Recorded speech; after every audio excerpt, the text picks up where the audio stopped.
1.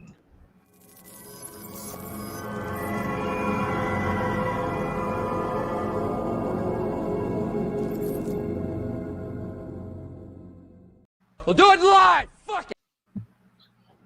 Hello and welcome to episode number 102 of Monday Night Going in Raw. I am your host, Etepakui, and right here in the place to be reviews with all of yous. And you see I have a robust panel around me. Joining us for the first time this evening, making his debut appearance on the place to be. Ladies and gentlemen, give it up for Jeff, the rookie critic. What's up, everybody? I'm the Rookie Critic, future feature film director, coming at you. But today, I'm also one of my extra characters, Jeffro, the Subway Man, from Universe 2 of the Rookies Legends. So, you'll be seeing me today. What's up? All right, so we got alternate universe Jeffro here. Next on the program, ladies and gentlemen, a regular here, Tony ToneDef. It's the world's wokest warrior, primitive-sided, toxic fanboy aligned with the like-minded. Ladies and gentlemen in the audience, thank you for tuning in. Thank you for joining us, esteemed fellows on the panel. It's a pleasure as always, and I look forward to a great show. Excellent, man. Thank you for being here. Next on the roster, ladies and gentlemen, making his return, Flipp Trooper tonight. What is up, people? I am Flipp Doubt about a whole bunch of stuff. Scott Mendelson is one of them. We're going to talk about that tonight. Oh, Scotty Mendelson. He's a thorn in the side of the fandom menace, but that's all right because we'll throw a few barbs back ourselves tonight. And last, but certainly not least, give it up for my friend, my brother, Salvador, who actually just crossed the 300 sub mark and then kind of went up to, about 315? Hail to thee, Salvador. Yes, hello and salutations. It is I, Salvador. That is correct. On my 31st birthday, I crossed the 300 subscriber mark and woke up this morning to 315. So that's 15 in 2 days, which is unheard of for my channel. Happy to be here as always, and it's good to see all of you here. I'm eager to get into it. All right, brother. Well, congrats again, man. And it is Memorial Day, so to all of our men and women out there serving, past, present, and currently, thank you from me to you and the panel here. As we always support the military here. I got a lot of military and police officers in my family, so always support them guys. So thank you to all of you. Hoorah.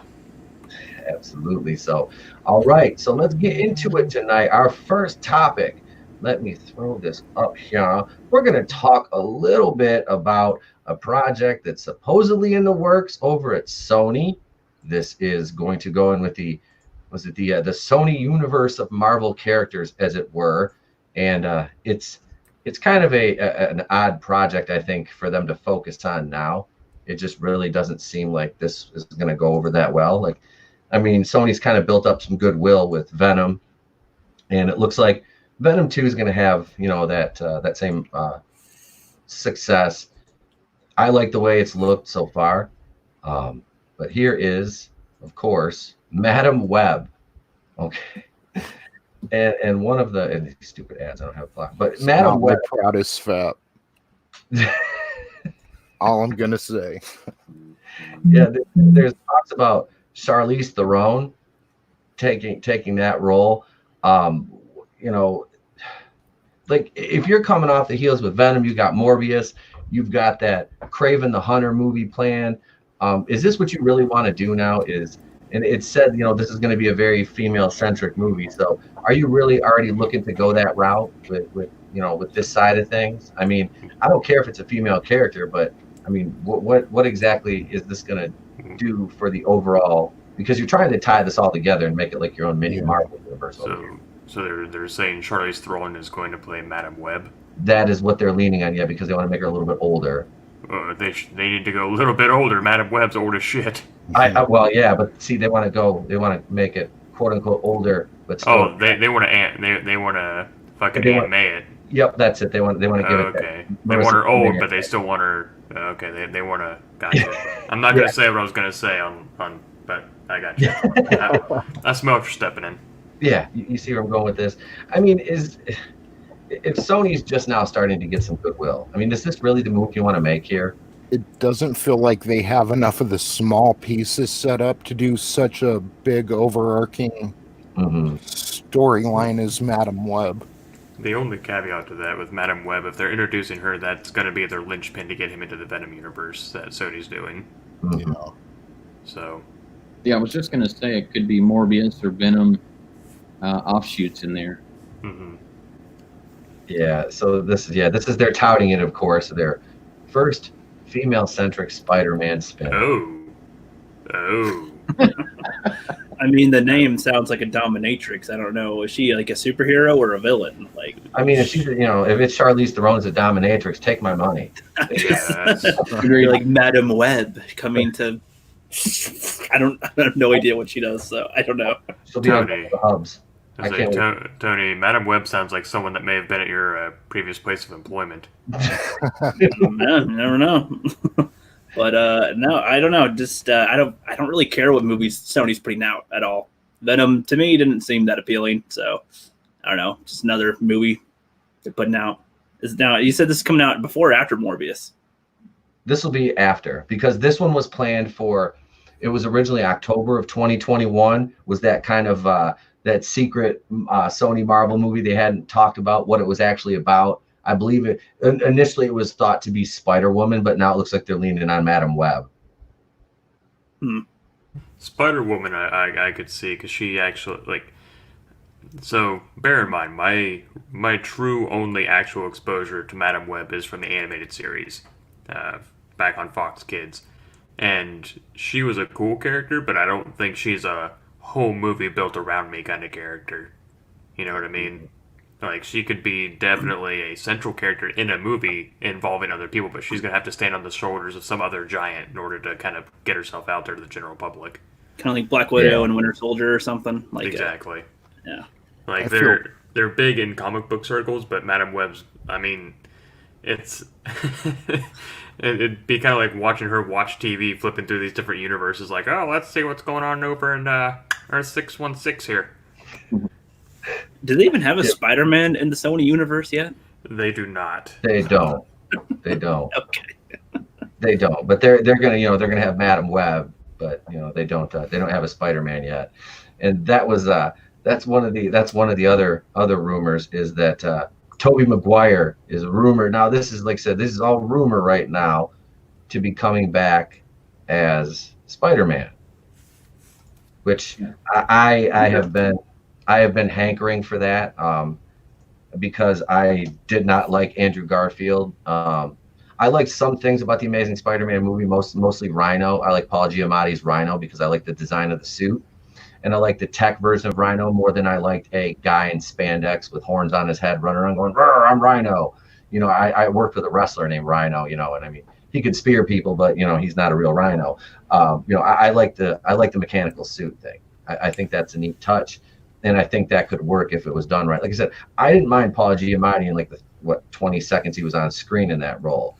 Outside of the suit, obviously he's just going to be Paul Giamatti, but you put him in the suit and he's Rhino. So yeah, this is from Matt McGloin, 5/23/20. Tobey Maguire rumored back as Spider-Man. So well, I think they're going to probably have Andrew Garfield, Tobey Maguire. They're going to probably try, and correct me if I'm wrong, they're going to try to do the SpiderVerse, bring in this very article, if you guys have seen the whole thing, I read it very quickly, but they do Miles Morales as well. Yep. And if they do that, if they introduce, and I think Sony, having had part of the Kevin Feige overarching, order of things at Marvel, ownership of it and kind of the director of all, I think they've probably learned a little bit, like Kevin Feige, he make us learn. We know what we do now. And you're gonna try and direct a Sony SpiderVerse, and we've all heard that. But I think Madam Web actually has a real opportunity to work. I don't even know who the hell that is. I've never even heard of her, honestly. But I think it has a shot if they do the Venom and Morbius ties, if they do that right. Yeah. I like that they brought Michael Keaton in for that little cameo in Morbius. Now, because Vulture, he's not dead. Vulture just got arrested, so they have enough people for the Sinister Six now. But Yeah. what scares me is I've heard rumblings about them gender swapping Doc Ock and using the female Doc Ock from SpiderVerse, which, okay, at least that would make sense because it's from Into the, and I liked Into the Spider-Verse. I'm not going to lie. I enjoyed that movie. I've seen it probably 10 times. Like, my kid loves it. I loved it. The soundtrack was really good. The animation style was really fake, cool. But I don't mind that. Like I said, I don't hate Miles Morales. I don't mind the character as long as we all agree that this Spider-Man is Peter fucking Parker. I'm sorry, that is Spider-Man. You can have Kid Arachnid, Miles Morales, and Scarlet Spider and all that, but Peter Parker is Spider-Man. That is it. There is that is something that, Poppy said in Seinfeld, on this issue there can be no debate. He is Spider-Man. You can have other Spider characters. I don't mind Spider-Gwen. I don't mind, Spider-Ham. I think he's funny, especially John Mulaney voicing him. But no, really, this universe, they need a Spider-Man, and as long as it's not Andrew Garfield, I think we're good. The thing I want to see the most is just a brief interaction between him and Tom Holland being like, talking about his universe. J. Jonah Jameson revealed my identity, and Tobey Maguire just be like, yeah, that guy is a dick. Yeah, that would be funny. Has Tobey Maguire acted in anything in any recent years? Like, do you think that he'd be able to pull off doing the role now? He did the Great Gatsby. That's like the most recent thing I can think of off the top of my head. But Was he good in that? I never saw that. He was. Is that the one with DiCaprio? Yeah, I haven't watched he that. Wasn't he in something like Shooter or something like that, where he and his brother were veterans or something? I don't remember him being the main one in that or anything. Or no, he was side like character. the brother. Yeah. I don't remember him being important in it, as far as I can remember. Shooter? Maybe I'm wrong. Because I don't know. Because that's the only thing here. Like, we think Tobey Maguire, he was in Spider-Man 2 and one of the best versions of superhero stuff, but that is what he was. But it's a long time now. It's been almost 20 years, and I haven't. It's not like since Spider-Man 2 or 3, I haven't really heard much of him at all. So like, I don't know where his acting talent's at, or if that was the only thing he could do. And now that he's older, can he actually still capture that at all, or can he play an experienced Spider-Man that's like been at it for 20 years and coming back or something? Like, Yeah, that's the way I'd see it, Jeff. I see him as like in the Spider-Verse coming out of his other universe, right? Experienced, older. I would like to see maybe, he's got some grizzle. He's obviously older, maybe a little jaded, a slight case of PTSD because somebody took Kirsten Dunst and threw her in one of those big blenders they have at a Gwar concert,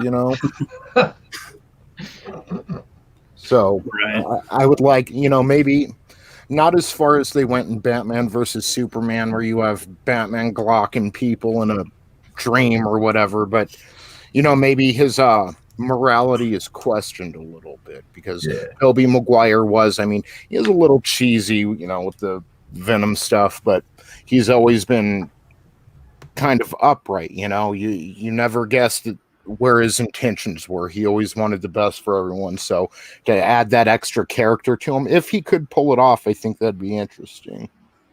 Okay, and as long as they don't have Madam Web pull a Batwoman and, she does it so much better than him. Exactly. Madam Web, from my experience, is a geriatric confined to that chair that you saw her in. Yep. I've never heard of her. I've heard of Spider-Gwen, heard of Black Cat, heard of other offshoots. I've never heard of Madam Web. Same.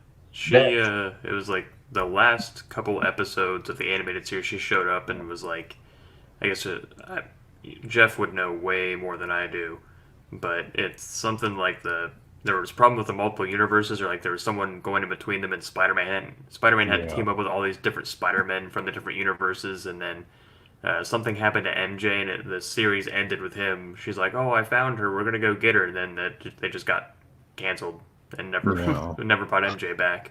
My experience with Madam Web is the same as yours, the Fox animated show in the 90s. Mm-hmm. Same. Okay, I'm just curious, like, does she shoot webs out of her butt or what? Because I don't know No, what's different with her, like... They're just little clouds of dust now. She's so old. Yeah. It's out of her front butt. Hell yeah. She's got like precog powers. That's her main strength. It's basically like amped up spider sense. Precognition. Oh, okay. So that's like her main like spider sense. It would be, but yeah, I mean, I wouldn't mind if they went with like Jessica Drew Spider. Is that her name? Jessica Drew, I believe it is. Spider Woman. That was another one they were rumoring, like the chick that played Tomb Raider, Alicia Vikander, to play Spider Woman. And if anybody follows the comics right now, Spider Woman, I believe in the last iteration was pregnant. They had like pregnant ass Spider Woman out there shooting around on webs. Like I'm not even. Yeah. It was. It's like it doesn't get any more cringy than that. Like I can do anything a man can do. Bitch, no. She in the spandex suit. She in the spandex suit too. Yeah. She ain't gonna give birth. She's gonna lay egg sacs. Hold up, got drop off my kid. And then she better roll back that suit every now and then. Be putting cocoa butter on there, keeping the stretch mark down. Mm-hmm. Put that cocoa butter on. Take care of that shit. Swinging across the water breaks while she's swinging over, and like, what the hell is that? It's raining? Nope, just vagina water. Oh no, that's Oh no, Rhino defeated by the water. Ah no. Oh god. It'd be even better if she did that over top of Hydro. Now that's just Hydro Man. Now it's just part of him. Vagina water. Hydro Man, you can keep the placenta. Yep. Oh, let's see what else we got. Okay, switching gears from Marvel to DC, we're gonna get into one of these topics that we really sink our teeth into. That is something I haven't really delved too deep into, because I mean, while I do care about the Snyder Cut, I'm not one of the biggest, release of Snyder Cut people. I mean, Justice League was a mess. I still enjoyed it, even though it was a mess, because I like DC, and it didn't make a lot of sense. It was obviously like a cobbled together, amalgamation of two different scripts. And Midnight's Edge did a really good job of covering that in their last video. But yeah, they really did not do their homework with this, because this is putting a lot of heat on Jeff Johns now, because he's kind of he's at the forefront here of a lot of this heat from partially getting Zack Snyder ousted from DC is part of it now. So I mean, there's a lot of things at play here with this Snyder Cut. But so the media doesn't like it. They're all over it, because they're saying, it's a win for the toxic fans, which is really funny. So we've all experienced this before in our travels around as YouTubers, being the toxic fan variety. So is releasing the Snyder Cut of Justice League a victory for toxic fans? I want to know how people wanting to see an alternate cut of a movie makes them toxic. Right. Well, they in their opinion, it's the way that we asked for it or something. Like, they picture it like, what? Gross, we didn't like your movie, so we demand that we get one that we want. That's how they see it. And it's like, that's not what we're doing. So they think, us whining like that or something is what we did to get it. And that's not true. So. Gotcha. I feel like the article writer, Joanna Robinson, for this article, that's her name. Mm-hmm. I think she's the one that I felt focused on while reading the article. Gosh, I probably wrote 2 pages of notes just on this particular one. I won't go through everything, but the thing that really sticks out for me is that she kept saying bad fan behavior. There was mixed good fans with toxic fans. She said vicious social media attacks. Mentions both the good and the bad fans, but she is affixed on the negative for some reason. Where this is really, it's not just a win for her toxic fandom. I think this is a win for fans everywhere, really. When you put out a show or a movie, whatever it is, you get used to it being like that. Sure, we understand that there's a certain level of disbelief, when they have to change out, say, a Batwoman for a new Batwoman, and no one's going to give a shit who it is at this point. But in shows you really care about, changing the actual focus, like the story of it, because it enables or holds up something like feminism. She is clearly a feminist, the person who wrote this article. And I always find these pieces so opinionated, and even if they're not, they try to fit it in. But I don't know. Yeah, flavors of fandom. Fan movements are the most powerful of all. Mm-hmm. It's unbelievable, and this is a win for us. This is pretty cool. I kind of remember hearing hashtags release the Snyder Cut, reading it here and there, and thinking, okay, well that's great. I wish we could win that, but we really did. I think we did. Agree. You know what I find disgusting? She's talking about good fans and bad fans. And if there's a fan of your product, there are no bad fans. There can be critical fans, but she's like talking about how you have to toe some certain line in order to be a fan of any product is just, that's the mindset that's in Hollywood, and that's just eye-opening. Mm-hmm. Or just reaffirms what we all know already. So, well, what's really cool about this is that the people who put this together, the release the Snyder Cut, they even went so far as to include the American Foundation for Suicide Prevention. That's a big win, not for fans, but for people, period. Yep. Yeah. Mm-hmm. And this caused the celebrities to help with the momentum, and it added their voices to the movement. That's interesting. That it's almost as if in Hollywood, if you want to get anything done, you have to have a cause or something. Yeah. Yep. Usually, it's usually so they can look good while they're doing it. Yeah. Virtue signaling 101. Like, it's the right thing to do, but if I can at least look good while, maybe I do it, but I don't know. But if I could look good while doing it to the public, now I'll do it. Like, that's usually how that works. That's true. Stephanie McMahon once said something, and I'm paraphrasing here, something along the lines of philanthropy is the new marketing. And she was actually dumb enough to say it in public on the record, but that's all exactly. Make themselves look good. It's all to make more money and brighten their star at the end of the day. Yep. It is. It's like, they do like almost a social media cost benefit analysis of what it will cost them to support this cause and what they can derive from it. Not what good will this do for the cause that I am championing or the people that are involved with this, but how will it benefit me? How will it get me closer to my goals and what I want? And then, it's actually a real thing too. It's a living, breathing, entity that I'm supposed to be supporting. But that all comes behind me. That's exactly why a lot of them do this. And there are some people in Hollywood that are good and they do good things, but then there's those like people like this that just want the recognition, they want the clout, they want the social media clout. And that's not charity. No, that is not. That is looking. You're looking for a pat on the back in your own echo chamber at that point, and that doesn't do any benefit for anybody but themselves, which is what they're initially getting into this stuff for, and it's just a vicious cycle that keeps repeating itself. You know what I want to see? Let's have Brie Larson go to a soup kitchen and spend a couple weeks down there serving slop out to less lucky individuals as her, I should say, and do that for the marketing for your movie. Do something that's going to make a difference. No, she'd rather have people put up a fundraiser, GoFundMe's to get money to pay for kids to go to see her movie. Kids that can't afford to eat to see her movie instead of feed them or pay for it herself. At least throw the subtitles on so we can learn to read.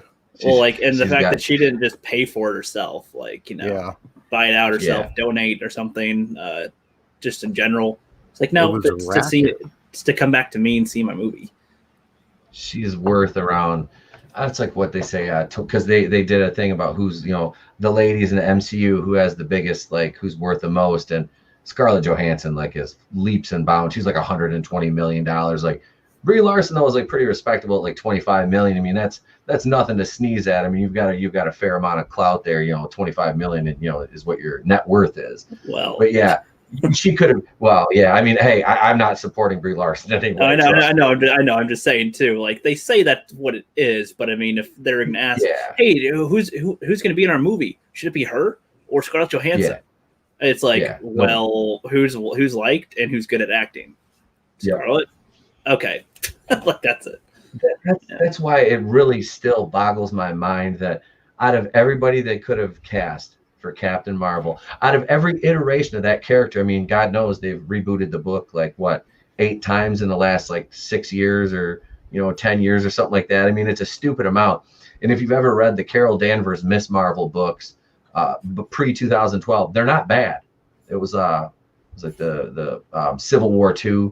It wasn't bad, and she was actually drawn beautifully, looked feminine, which they should have taken that character and brought that to the screen. That would have translated better. And I mean, there's a plethora of actresses. Like, I mean, honestly, off the top of my head, I always want to see Katie Sackhoff play that iteration of the character because she can play the strong female role without stepping on the boys and having to, use them to make herself look better. Have you ever seen like Longmire? She was great in that. She was sensitive. She was still feminine, but she was tough. I was like, that really transfers well. And everybody that watched Battlestar Galactica kind of said that she was good as Starbuck because that was a gender swap role.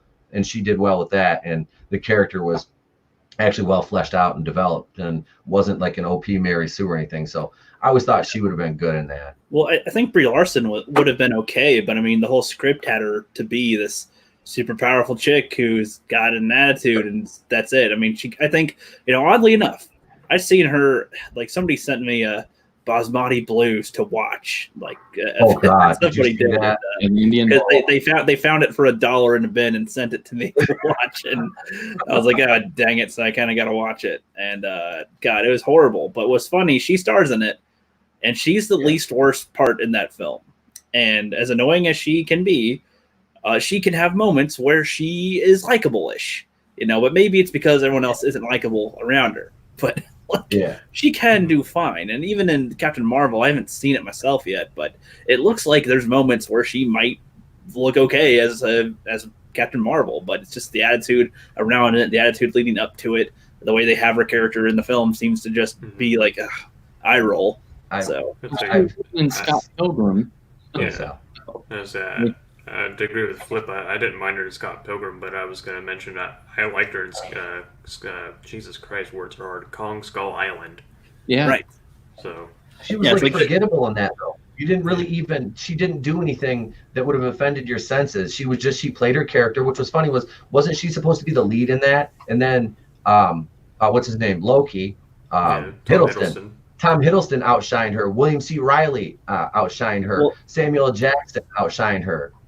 Right, but I mean, I feel like none of them really stuck as memorable characters in general. It was they're just trying to get more King Kong stuff because everybody complained about Godzilla not having enough monsters. So I feel like she didn't bring the movie down. Her being the character wasn't bad. So I'm saying she could be a fine Captain Marvel. It's just the way that they either told her or the way she wanted to do it just came off as awful. Like, again, the best actors can act horribly too. Like some of the best actors are in some of the worst movies. Like it's possible. It was the writing. It's a lot writing. It was also, the way I see it is this person came in and she was saying, they told her, hey, you're going to have a lot of money. You get to be a Marvel superhero, but come on over here. Let me tell you something. You have to be a certain way. Okay. Oh, okay. So she goes out there and does that.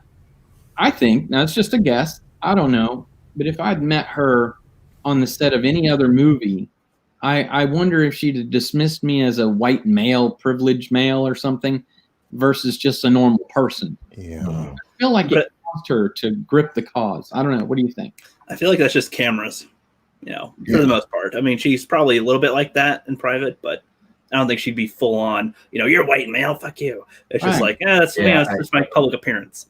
Well, like Pete was saying, you don't remember her from Kong Skull Island or 21 Jump Street.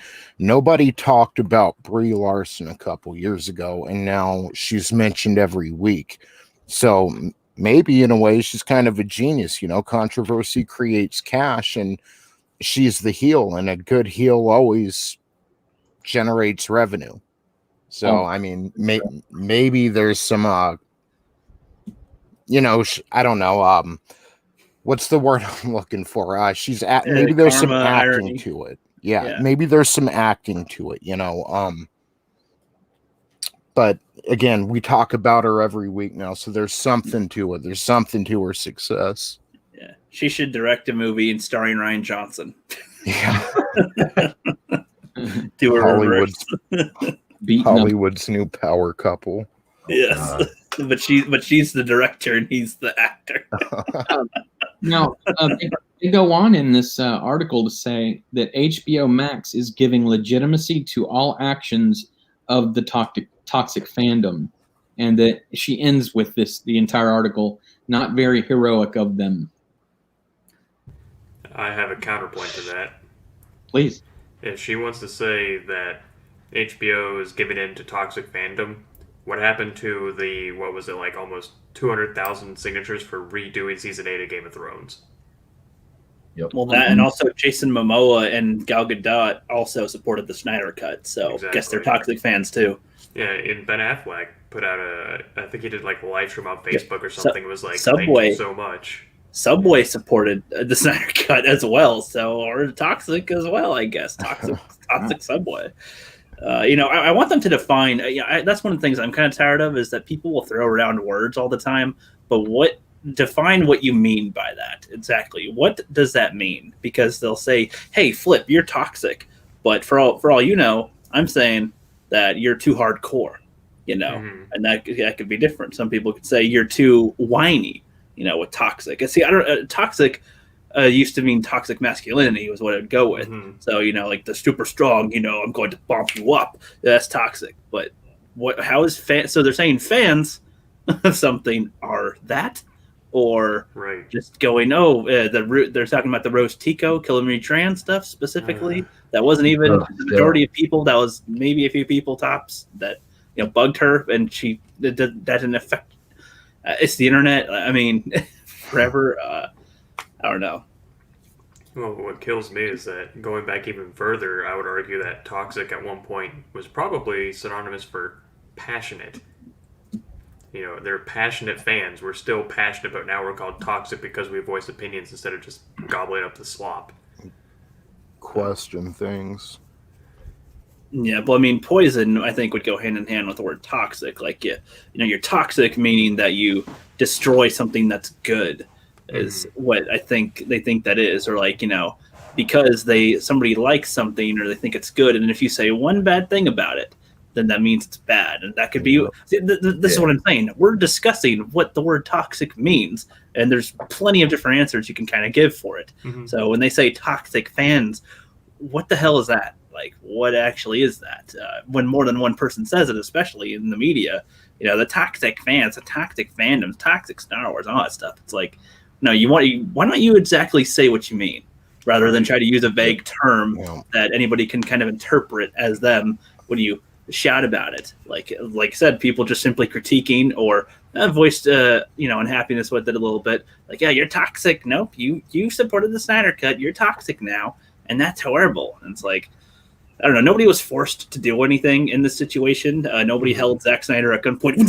Fucking Snyder Cut, bitch! Like, nobody did that. So I don't know what the hell that means either. And maybe it's an artist. If you directed a crappy movie as a director, I want to be one someday, a director. So if I released a movie that was total shit, and let's say the first one was great, people loved it. I have fans now, and the second one destroyed their characters somehow, or it was horrible, and everybody requested some type of different version. I'd try to make one probably. I'd be like, well, it's not what I intended on doing, but clearly that was the wrong way to go here. Right. So maybe I can try to make y'all happy and then see what happens there. And that's the core to make a conflation rather than a correlation. It's like for my channel, I paid someone to make my little icon for my channel because I have no Photoshop skills at all. And he sent me one, and I was like, I don't really like that. I kind of want, this. I'd rather have these colors instead of just, gray and yellow. Can I get this? He was like, yeah, absolutely. So he remade it, and now it's beautiful. And it's like, at what point do you not do that? At what point are you like, how dare you, peasant? Give me your money. Enjoy what I made for you, even though you paid me to do it. Right. You don't like the first thing I gave you. Right. You know, it's the first time I made it. You're supposed to love it and pay me. And it's kind no of matter like, what. and it's kind of like that, so in my line of work, we have the how much would it cost game, and it's just one of those things where you're stuck with another guy in a unit for 12 hours. It's like, all right, man, how much would it cost for you to perform a certain act to completion? And it's everyone has their number, and it's like, okay, they say 25,000. It's like, would you take 24,999? There has to be some limit, or there is no limit to where it's like, it's either you're being paid to do it, so make it the way people like it, or take the first thing I give you, even though you paid me for it. You know what I mean? There's either a cutoff or there is no cutoff. Yeah. So, well, it's like even with Zack Snyder, like let's say, really with the film example, let's say you made something great and then you made something horrible and people hated it and they want something new. Maybe you can't remake it the way that you wanted, but you can take what everybody's saying and maybe use that to go forward. Maybe you even this is something I've never seen a director do. Like, what if they like kind of ask their audience what type of things they kind of want to see in a future movie of theirs? Right. And maybe they're without them even knowing, they're helping plant seeds for what drives the next film that he makes. Kind of choose your own ending. That'd be kind of cool. Well, I mean, like just for like a film in general, like let's see something that's kind of like this. Like people thought Zack Snyder's film was too dark, but what if he kind of asked his audience, "Hey, what kind of thing do you guys want to see?" And then he can use it his own way. They're not telling him what to make. He's just hearing what they have to say and what they want, and just keeping that in mind while he's making his product, so that he can still make it his way, but still maybe also please the fans. That's something I'd want to do as I grow. I mean, that's why I have a YouTube channel now. I want to be a movie director someday. That's my main goal. And, if I have an audience along with me as I get there, that'll be great. I'll have a lot of feedback on what people want to see in a real movie that I make someday. So, exactly. Like he could take that feedback of be like, oh, so people want to see Batman, be, buff and masculine and kicking ass, and then he can go back to a script and one-line that scene where he's putting on a purple thong. You know what I mean? Like, maybe I shouldn't put that in the movie. Just, right. You go, okay, nix the thong part. Okay. There you go. There was a website started before The Force Awakens came out, Rookie. I don't remember what the name was, but J.J. Abrams had given, I think it was something like 100 people access to that website, and they could make suggestions toward the story group for Star Wars, The Force Awakens. No one knew the name of the, movie. Right. But I think that's kind of what you're talking about, something like that. I don't think he listened. I mean, in a way, it's just instead of ignoring and going, we don't want to do what you guys want to do at all, because that's horrible. Because that's what it sounds like when the person you said reading the article saying that the Snyder Cut was driven by toxic fandom. It's like, no, this is response to what came out. We know the situation. We didn't like what it was. We know there was a different path, but it went on this road instead. Can we see the other one on the other road, please? Thank you. And they're going to try to deliver that. I think that's good. To me, it doesn't matter if it's going to be good or bad. I don't care about it either, personally. But it'll be a different material, a different take, different thing. It's like a reboot without rebooting. Like, it's just like, it's an alternate version. And it's, a good test. This could be a good test for the actors that are going to be in it. Good test for the people directing it, writing it, involved, special effects, whatever. Because it's going to be a TV budget, I assume, because it's HBO. I have no idea how that works compared to like a film. But, this will be kind of a good thing to see. And I don't know. Yeah, I hope I'm making sense here with it, because it's not, I'm not trying to say like with test audiences, like, let's see how they think and then change it if they don't like it. Like, that's not what I'm saying. It's like, just hear what people like and what they want and try to make it, make what you're already going to make, just with that in mind, so you don't piss them off so much. Let's say, like, hey, should we have Luke suck a teat of a cow or something? You guys want to see Luke suckling on something? People go, no, that'd be stupid. Why would we ever want to see that? Okay, nix the cow scene. Maybe he's just sipping a cup of water instead. Okay, no, problem solved. We don't need to know where the milk came from. Similar scene, but problem avoided a little bit. That's kind of what I mean. That they did say that they were going to have to spend around $20 million, I think, to bring this.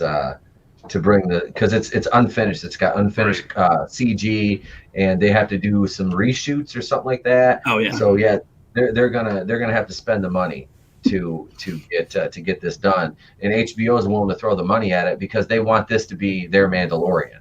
Right. That's what they want it to be. They have to compete with Disney Plus right now, and that's their best thing, and that's why they paid Jar Jar Abrams the big bucks. Would they pay him $225 million or something like that? It might have been more to bring a bad reboot over to Warner Brothers and mess up DC, which is kind of odd because DC was on an upward trajectory until Birds of Prey. But I mean, you had really goodwill from Aquaman, you had extreme goodwill from Shazam, and then you've got Joker. Let's not forget Joker. That one that made $1 billion. On against what was it a $50 million or $90 million budget, something like that. It made $1 billion. I mean, so let's don't think that DC. And it was rated R. Mm-hmm. Yeah, and it was rated R and made $1 billion. Yeah, that was like the little engine that could. And there's threats of terrorism around it. It's still quote unquote incel violence. They were worried about incel violence at the Joker. It's like I said, I was laughing there. I'm sitting, I live in a pretty white bread town, and it's a little family owned movie theater. Me and my wife are sitting there, and this skinny white kid walks by in a trench coat. I was like, oh shit, and she's like, what? I'm like, oh wait, never mind. We're good. He's just going to the bathroom. We're good. Right. Wait, what's he got? Oh, it's popcorn. All right, we're good. But we were joking about him, like, and the movie wasn't ultra violent. Like, it was like, oh, it's a blood spattered orgy. I'm like, wait, what are you talking about? Like, where was this? There was a couple scenes, but it wasn't like it was like kill after kill after kill after kill. Have you seen a Rambo? Blood was just with the main guy. It's blood splattered on the wall. That was the only blood I remember. Well, maybe when he beat that one guy. There's some blood splattered on his face, but but there wasn't anything. It wasn't like it wasn't a movie that was offensive to the senses where you're like cringy violence. It's like, oh, that went on too long. No, it wasn't. It was a great damn movie. Logan and Deadpool had a lot of blood. When is blood a problem? Yeah, exactly. Logan was freaking amazing. That was vicious, dude. They broke like 50 bones in the first 5 minutes. Yep. I know. We start watching it because I bought a bunch of those from the Family Video right by me. They were clearancing them out, and so I bought a bunch of the Blu-rays, and we're sitting there. I was watching with my kid was watching. He's like 4.5, and we're watching Logan. I was like with it, like that first scene starts. I'm like, oh shit, no, you can't watch this, mijo. Nope. The little girl decapitates mofos like a little later too. The little kid decapitating people. Like, oh shit. Okay. Yep. So I mean, they had no problem doing it, but that was when Fox was Fox, and they were willing to take chances.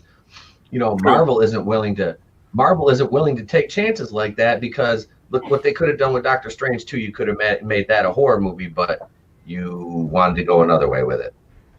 Well, I mean, you guys can comment on this too if you want. I suppose I don't know if I'm keeping us from going to the next topic too much with this, but it's like, good. With the rated R stuff and like the blood and how much gore you see on screen, sometimes I think that's good to see. But I don't think that it's necessary to make it a good movie, like to be what's a better movie or a worse movie. You could have had Logan technically without so much of the blood splatter, and I think it still would have been awesome. Now, that depends on how well you edit something, how well you include whatever sound effects, whatever type of things you do. You could still, maybe have, he slices, you don't see the actual wound, you see blood go on his face. I don't think that would count as super gory, that's really, because you're skipping the actual violent part and just red is on his face now. There's lots of ways around it. And I think sometimes when you put restrictions on directors to do things, like you can't show this, you can't show that, you can't do this, they have to really work to still sell that that's what's happening. And I don't think that's horrible sometimes. Like, I feel like Deadpool's one where you kind of have to, because that's part of his whole, his bodies can regrow back stuff. It's weird. So that's a little different. Logan would be close to it. I feel like, it's better. I think it is better with showing it, but it's not necessary. Like, it'd still be, maybe a half a point less for not having it. but they could, if they made it good. You could also cut it out and make it horrible, like without showing the violence as much. But there's always tricks around it that it's kind of fun to see how they do it. Like when you do a horror movie made for like CBS or ABC, they cut out all the blood and all the gore. Right, and I guess I mean, again, like I don't mean like in Black Panther it's stupid, like he cut somebody's throat and there's no blood. Okay, that's not what I mean. I don't mean don't just remove what was there. I mean, use camera tricks or use sound effect tricks and use cutting, different ways to express what's happening there to make you feel like, oh shoot, I felt that. Like you don't need to see it. So I'm just saying that. Just a thing. No, you're right. You're absolutely right. I just watched, speaking of like rated R movies, I just watched Fantasy Island this weekend. And that movie, actually I watched Fantasy Island and Parasite, which I kind of want to talk about those a little bit later on. But Fantasy Island was one of those movies where it wasn't sure what it wanted to be. It kind of had a multiple personality thing going on. First of all, Blumhouse, fuck you and your black goo, okay? I'm sick and tired of seeing Blumhouse movies. There's too damn Black Christmas, which was a cinematic abortion, and then Fantasy Island wasn't as terrible as a lot of people said. It wasn't good. It was like basically pretty people dying the movie, but it wasn't horrible. Like it could have used some better writing. I think like there were some things that probably could have been touched up a little bit in it, and it could have been a little bit shorter. Like it drug on at 1 hour and 49 minutes. It was like, oh God, is this over yet? Like, because I like Michael Pena, but the way they shot like some of the kill scenes and stuff, they did, not all of them were like ultra violent. So it's like you said, Jeff, they do it's creative editing. It's how far do we want to take this? Because we can dial it back and still get the point across, or we can go full on with it. You can kind of half step around things, but yeah, they went, they had a little bit of everything in that. Yeah, it's creative editing versus sugarcoating. Yep.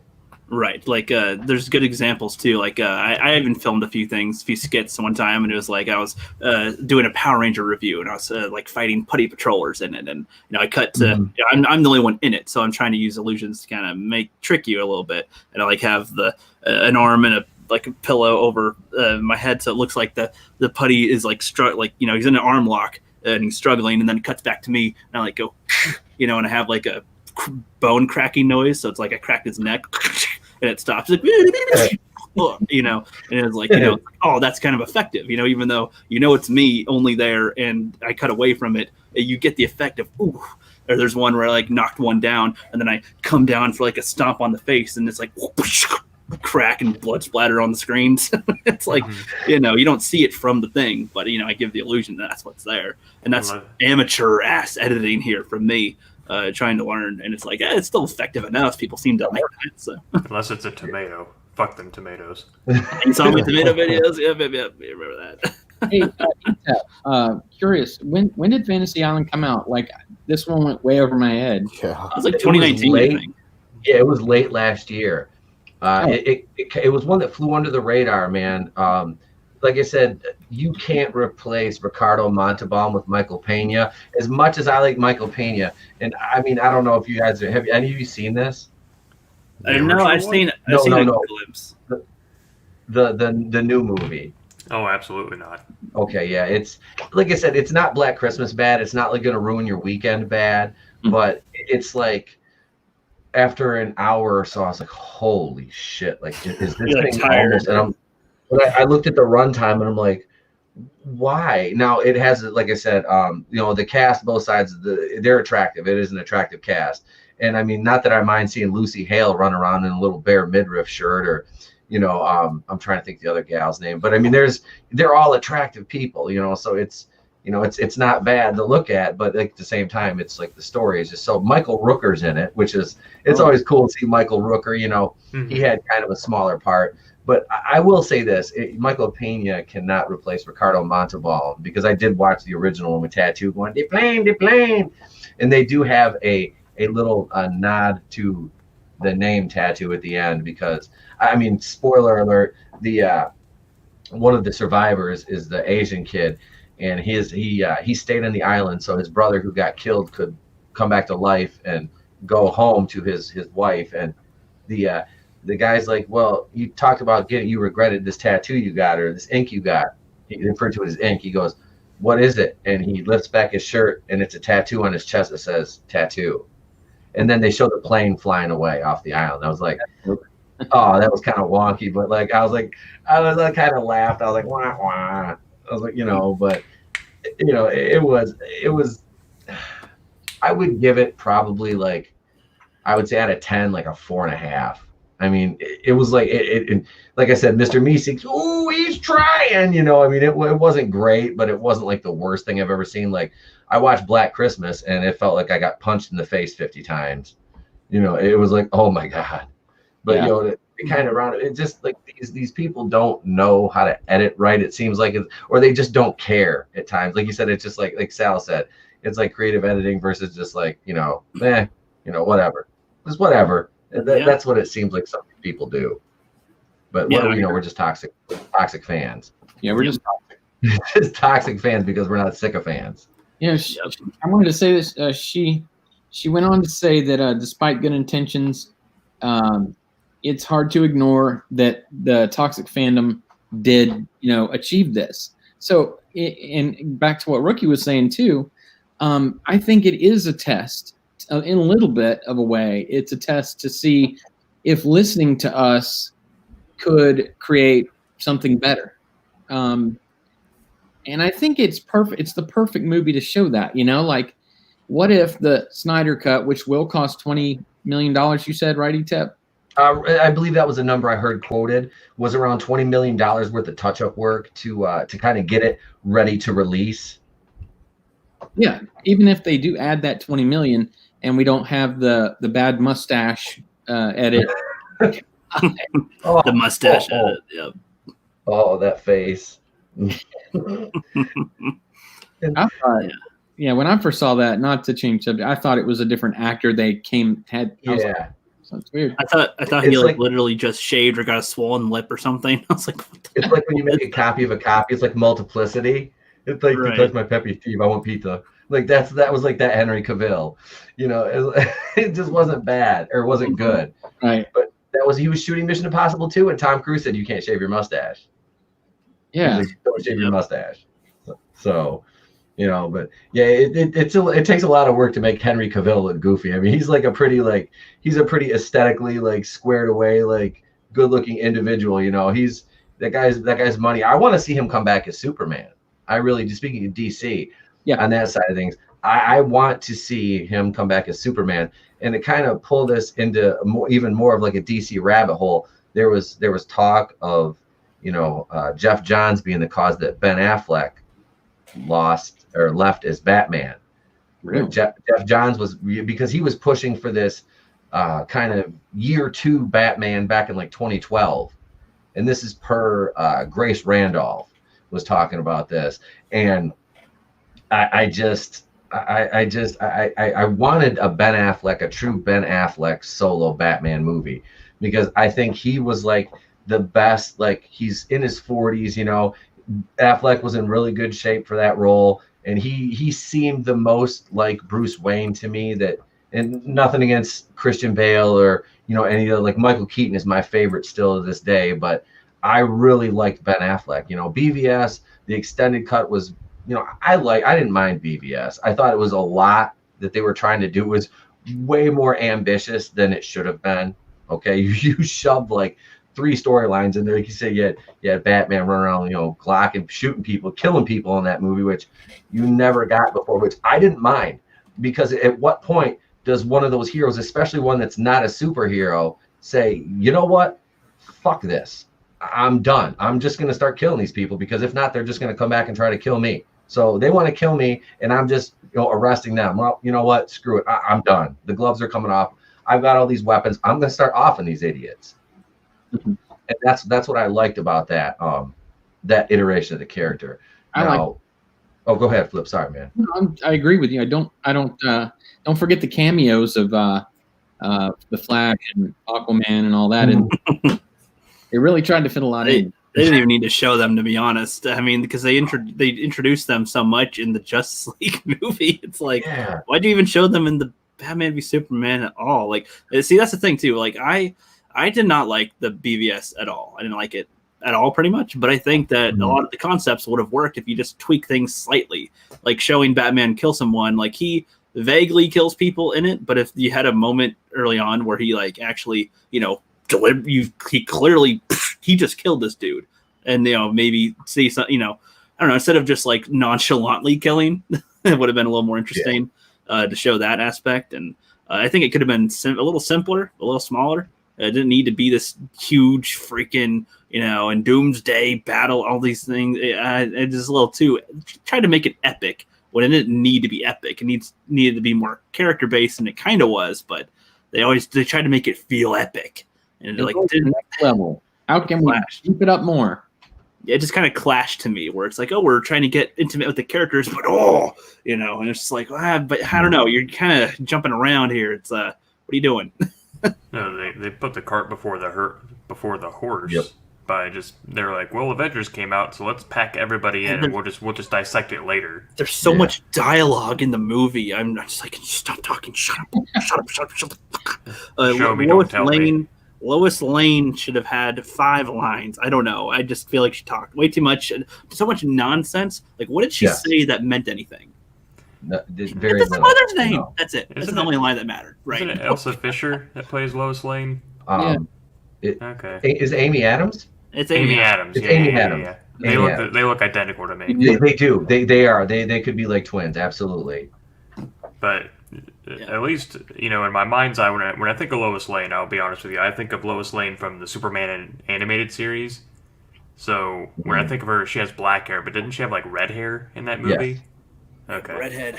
A rare role for a ginger in Hollywood. Yeah, the one time they put a ginger in Hollywood. Yeah. But yeah, like, I don't know, if it were me, they should have focused it like a little more closely on Bruce, Clark, and Luthor, I guess, and instead of all these threads, and they spend so much time with a lot of characters. I'm just like at the end, I'm just like, I don't care. I get they explained a lot why it's all happening, but Jesus Christ, like, I can't. My brain's not happy with it. It's just like, you just need to have a little, have us soak in a moment. Soak in the moments, and let you emote. Let Affleck emote. Let Harvey or Henry emote for a sec, and then itself is cool though. I mean, the Batman, tricks with the kryptonite was pretty awesome. Yeah, like the fight was, like I said, the fight was fine. It's just it didn't feel to me like it was worth it. They just explained so much about it and set it up so early, and it's like, okay, like I know. But like, you just, I don't know. It just didn't seem like it flowed together to me. I'm talking about the theater cut. I don't know if the extended cut actually helps, but I feel like adding more dialogue won't help. Yeah, it's like, I forget who brought it up originally, but they talked about, I mean, we've talked about it on this channel, bringing out your big bad way too early. Yep. And they brought out Doomsday in BVS. And I forget who brought it up, but I heard this, I don't even know how long ago, but they were like, what was the end game with that? Like, what was Luthor's plan? Like, okay, he killed Superman. Now what? Like, Doomsday was about to kill Luthor himself, and if Superman didn't stop him, he would have died there. So it's like, you really wanted to go into the spaceship, get the dead body, and like make it a giant monster. Like, I get the idea would be to fight Superman, but at this point there's no backup plan. Does he actually control this beast? Like, yeah, that's it. Like, I don't know. It seems kind of dumb if you can't really control it. Like, you think he'd have like a kryptonite remote control or something? I don't know. That's like, hey, you don't listen to me, I kill you. One of those head collars from Suicide Squad. Yeah, something like that. But I mean, like in its head or something, and so it can't rip it off. Like, it actually, no matter what it can do, it can't get it out. So if he wanted to kill him, he could kill Doomsday technically with the remote. And that'd be a reason to maybe have Batman try to fight Lex Luthor or something. I don't know. Like, try to get the remote from him or something. A Doomsday switch for Doomsday? Is that what you're saying? Yes. Yes. Ladies and gentlemen, Doomsday has a Doomsday switch. So that way, it's like So that way, it's like Superman and Wonder Woman have to fight Doomsday, while Lex has whatever bots or henchmen or something fight Batman, and Batman's got to try to get the switch from him. And if Superman and Wonder Woman can't beat him, then it's a race. You got a time ticking thing. There is a definitive way to kill it. To kill him, because I don't even know, they killed him with the spear, right? Right, kryptonite spear, which is fine, but I don't know, like that just. If I didn't see the Justice League animated series, I'd have no idea what the hell happened with the Doomsday thing here. I'm like, who is he and why and what? And it's a blob thing, and it's a what? The whole death of Superman arc from the comics, and that's the thing, is like you said, it's like you bring in this monster, this like world-breaking monster, Doomsday, whose literal name is Doomsday. And it's you think he's just going to kill Superman and be like, well, okay, I'm going to move down to Del Boca Vista, get a pair of white shoes, and go play shuffleboard now. I killed Superman. That's it. Right, good job with the barista. Yeah, no, he's just going to keep killing things. Yeah, he almost killed Lex, which, would seeing the iteration of Lex Luthor played by Jesse Eisenberg die be that bad at this point? I mean, would that be bad? See, now again, this I just didn't even think about this until now. Like with the Doomsday switch thing, like I said before, let's say that Doomsday kills Superman, and then Lex can kill Doomsday. He'd be the hero or something. Isn't that what he kind of wants to be half the time? Yeah. I don't actually know that. I've heard vaguely because I don't actually read the comics, but like, yeah, does he kind of wants to be the human hero without the powers or something? And it's like, yeah, if that thing killed Superman, I killed it. I'm better than Superman, and I'm a human. Like, that's kind of his goal. Linklex said in your chat, Wonder Woman should have used the spear. Yeah. That makes sense. Yeah, maybe. See, that would have made sense too. If you could have had Superman holding Doomsday down or something, and then it's like, I can't get a lethal shot on him from here, Superman. Well, just stab it through both of us, whatever. Something. That'd be a character moment for her too. There's a lot of ways you could have done it that would have been fine, but just the way they did it to me was still just like, oh no. And could you imagine what kind of like huge twist that would have been if they had left Wonder Woman out of the trailer? Oh God, that would have been great. That would deserve an applause. But knowing that she's going to be in it and then you go to the theater, no, because we already know she's in it. So and she doesn't show up until the battle. Yep. So, yeah. That's something you build. That's a character you build to, because she's one of DC's like cornerstones, man. Like that's the thing is, Wonder Woman she's an iconic, like long lasting. She's been around forever.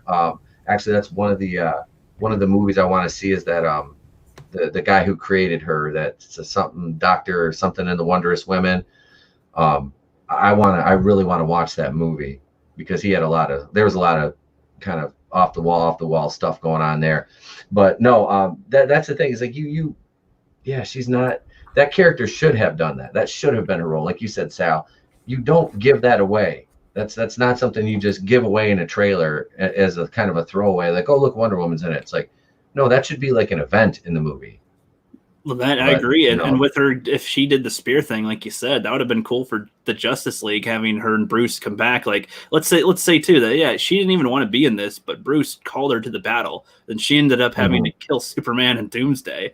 Like, that would be a little different when they meet up in BVS. They both would have made decisions that they kind of regret, but they had to do to save the world. And it's like, shit, now we got to try to work together here. What do we do with scraps? Like, okay. There's going to be more threats probably because Luthor is an asshole. Like, so what are you going to do? That'd be a little different. They'd have a little something to go back on or be depressed about if they wanted to brood, instead of just ending the way they did. Superman's dead. Nobody knew him very well, but we're all sad now. I don't know. Not to switch up the subject, but in Justice League, I didn't really like the bad guy very much. The villain. Oh, Steppenwolf? Steppenwolf, the CGI poop machine that wasn't. God.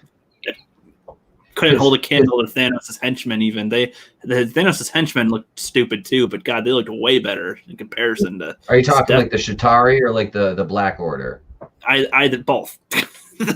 they all look better than Steppenwolf.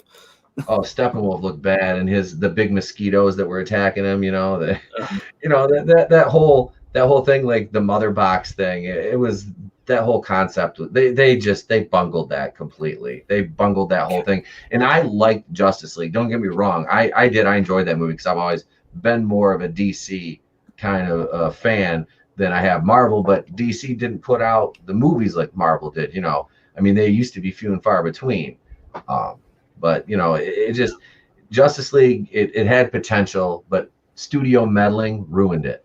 And interference, like Jeff Johns cutting Zack Snyder out the legs, and Jeff Johns was pretty integral in bringing in Joss Whedon, which that ruined the movie right there. Bringing Joss Whedon in ruined that movie because you have two movies in one, and tonally they could not be. You have this dark, gritty Snyder, and then you have Joss Whedon with quip, quip, quip.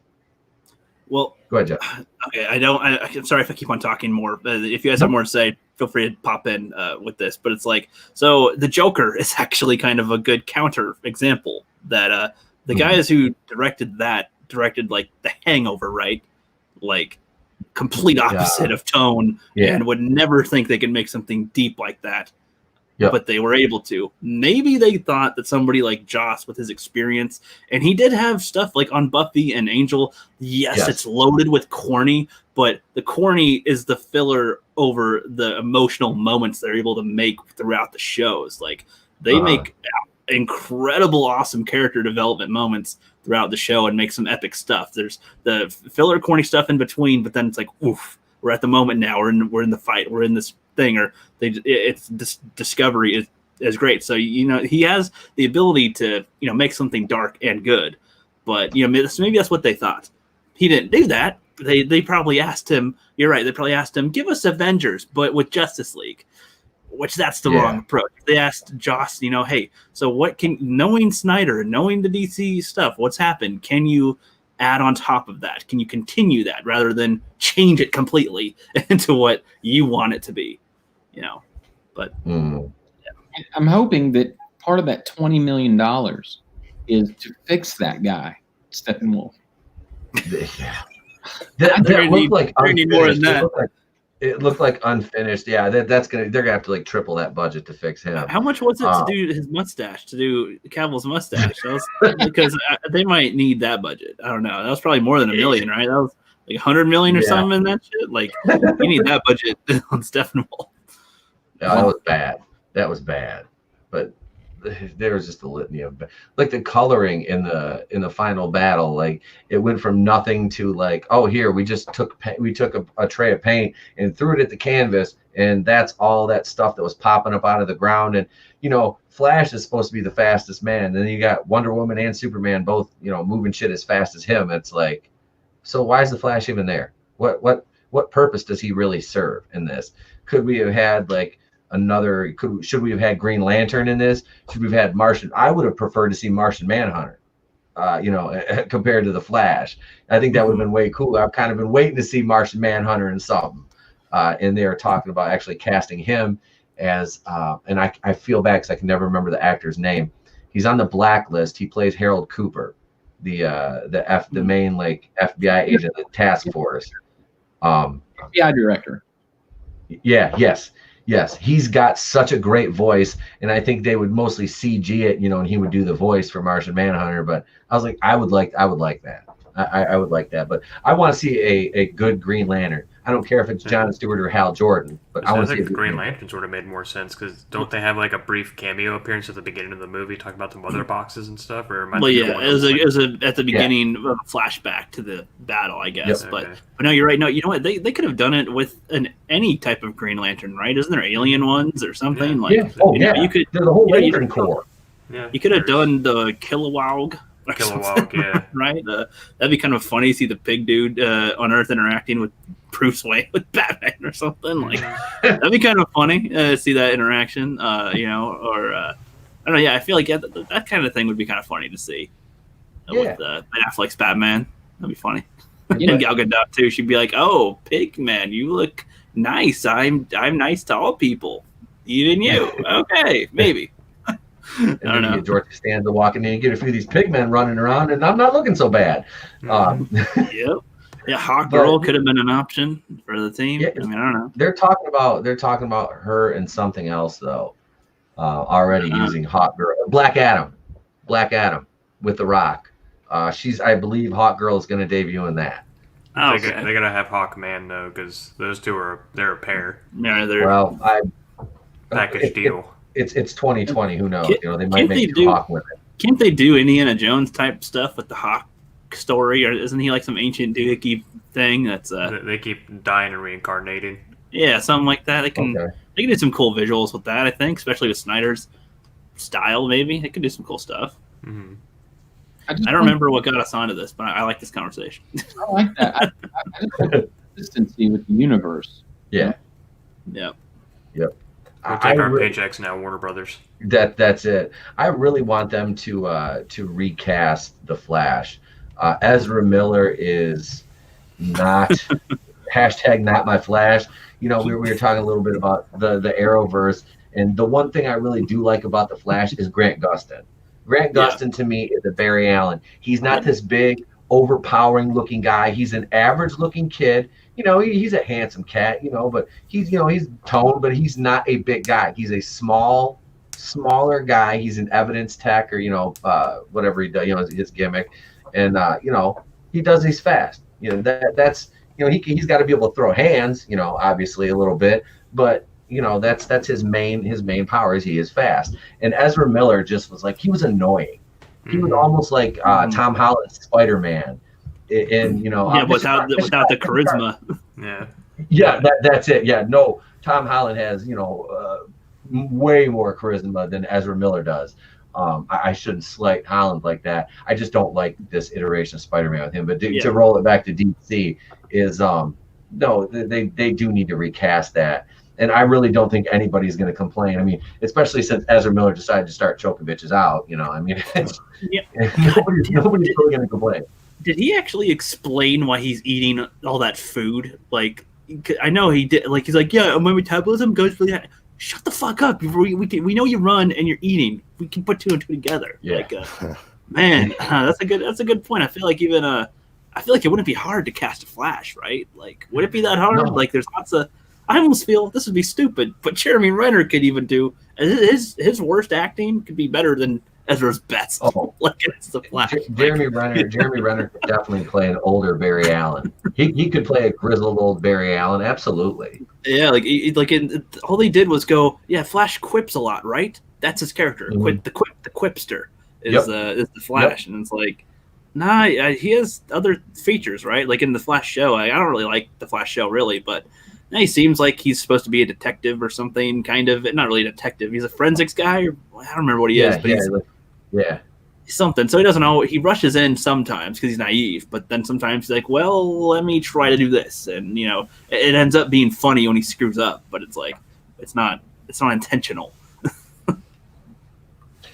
Hey, Link Alex 7, what's up, brother? Yes, you are right, man. They should switch those two around, and Ezra Miller can go be on the Flash TV show, and Grant Gustin can come and do the movies. That would be perfect. Literally, that would be perfect. On the Infinite Crisis swap, on the Infinite Crisis, they should have swapped. Hey, you're going to be in the TV show. I'm going to be in the movie now. Sweet, later. That's it. and It's not fair at all. Oh God, boy, did they make Kevin Conroy's Batman look bad in that. That was Kingdom Come Batman. They had Batwoman kill him with like one kick to the chest, and he got electrocuted. Yeah, he was done. He got electrocuted. He had that exoskeleton suit on from fighting Superman. He might as well slipped on a banana.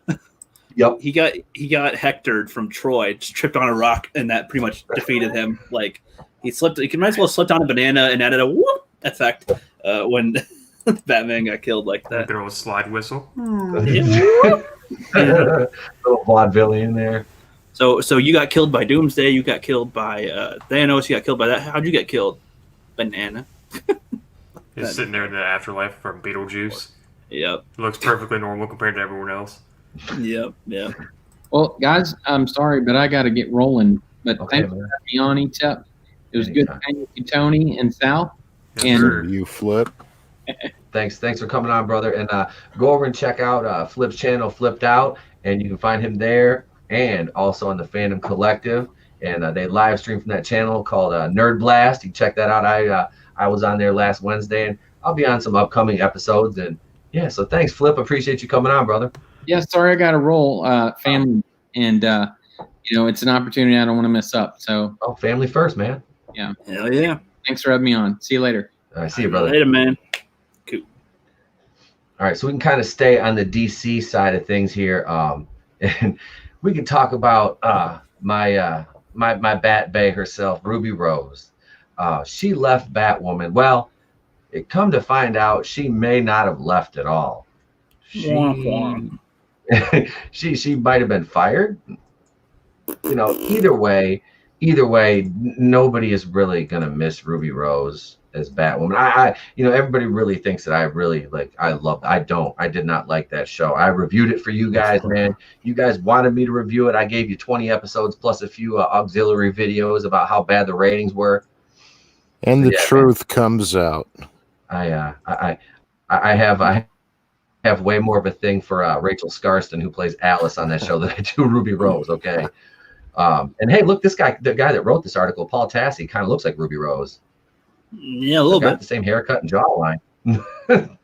Here's the relatively simple reason Ruby Rose quit Batwoman. Oh, she quit, huh? CW fans were stunned when it was announced this week. Ruby Rose would be leaving Batwoman. A big deal because she's the one playing Batwoman.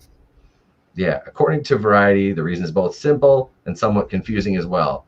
Yeah, she had injured herself in that back injury. They almost, like a production assistant, almost like broke her spine on that show. Yikes. She said, and they didn't know what happened immediately because there was like a lot of noise on set, and I guess the woman just laid there for a while, like with a like almost broken back. So yeah, that was the thing on that set. Good old CW, they take care of their employees. It was not due to health concerns, harassment. Rose was previously chased off Twitter for being a lesbian actress playing a lesbian superhero. Okay, now to clarify that, because not by us. Not by us. She wasn't a level 5. She was a level 2. Yeah, and that was the thing. The alphabet people were angry. She was not gay enough because she was quote unquote like gender fluid or bisexual. Mm-hmm. She wasn't a straight up lesbian, so she was not lesbian enough to satiate the needs and requirements of the alphabet community when casting a superhero. Imagine if that was an arc in the show. Like she's at like level 30 in lesbianism, and she's got to get to level 50. So she's got to go through these arcs and challenges to get to peak lesbian level. Got to scissor 8 women a week, and it's like, what are you doing? You're not lesbian enough. You need to have more on your record. We need more proof. We need to see more. So, look, I don't get it. I got more use out of the Eric Bischoff clip from WWE Raw in like 2003 when they would have the hot lesbian action of Eric Bischoff on the microphone yelling, "The lesbians!" on that show, because I would use that clip in my videos all the time whenever they would have one of her many girlfriends. I mean, and she had Sophie, who was Megan Tandy, who is a beautiful woman. The chick that played Julia Pennyworth, they flipped Julia Pennyworth, made her white, and that made a lot of people mad because I guess in the comics she was not white, she was mixed ethnicity, which whatever, I didn't care. I didn't read the Batwoman comics, I didn't know, Mm-hmm. But I was like, okay, so this is another one. And then she hooked up with Magpie's sister, who is of course a lesbian, and a bartender, and it was just like, man, Magpie looks like, and I made this comparison in one of my Batwoman videos. Magpie looked like freaking Luna Girl from the PJ Masks cartoon. I'm like, did they mean to do that shit? Like, I did a side-by-side image of that. I played the PJ Masks theme song. I was like, is that Luna Girl? Is that supposed to be Magpie? It did not matter. I was like, what the hell? Like, the costume was bad. But let's see. It says Rose was not thrilled with the long hours required as the series lead, which led to, quote, friction on the set. CW shows do run longer than most series these days. Batwoman season 1 was 20 episodes, and Batwoman specifically is a show that obviously shoots a lot at night, which can no doubt be disorienting. And she had some mental health issues too. So she basically quit the show because it was a lot of work. Yeah, that's pretty lame. That's that's kind of sad. You know, you quit a show. I tell you what, Ruby Rose, you can hang out with me in a unit and tell me about fucking work. Oh. You know, she's more of a side character than a lead anyway. She always has been. Yeah, pretty much every role. Yeah. You know, in the Meg and John Wick 2, Orange is the New Black. Her roles have all been very limited. So I don't. Yeah, here's. No, go ahead, buddy. Yeah, just my question is. Never mind, it's stupid. There is no stupid questions. Well, I mean, it's plastic, but it's shaped like the real thing. What's the problem, Ruby Rose? You know, that's a valid question too. It's like, you know, lesbians see a real dick, they're like, ew. You know, they see a rubber one, they're like, I don't know. I don't know. Maybe the straps are on. I have no idea. Anyway, that's for the after hours. But yeah, no, I think it's you know, like I'm not a full-on actor or anything, and in fact, I'd rather direct than act. But you know, before I can get there, I gotta somewhat know to act as well. And it's like, you know, you look at Gerard Butler from 300, and he's not the type of person before seeing that I would go, yeah, he'd be a Spartan. Like I'd be like, no, you kidding me? No, but he worked his ass off and was able to look the part and film the part and did it really well. Not just in physicality, but in voice. You know, tonight we dine in hell. Like he's a big pinnacle of masculinity at that point. Like, Jesus Christ. How did this dude, who does not look like he should be, work to the point where he can be? That's dedication. That's work. That's effort. That's diet. That's crazy. Chris Hemsworth, even like plenty of actors these days, all the time, you know, will put in all this effort to look the role and be able to present the role, not just look it, but present it. And it's like, you know, oh my gosh, I'm filming all day. This is annoying. It's like, you know, this is kind of the thing too with filming. When they say 20 hours, like that's the amount of time that the entirety they're trying to spend filming. But as far as her doing the stuff on the stage and doing her parts, is just a couple hours probably. So the rest is just waiting around, which is boring and it sucks. But technically you can take a nap, maybe, and have just to wake you up, or you know, you can just chill. You can text, you can write, you can do whatever the hell you want. So you're not really working the whole time. You're present while the crew sets everything up. You're doing everything. Okay, get on the set so we can do your shots, please. And you do like 5 takes or something, and okay, good. You know, and move on to the next one. Down and we'll get the next one ready for you. Like that's just a classic case of like you get what you put into it, you know. And Gerard Butler, he wanted that, and he wanted it. And same with, let's say, Joaquin Phoenix and the Joker, you know.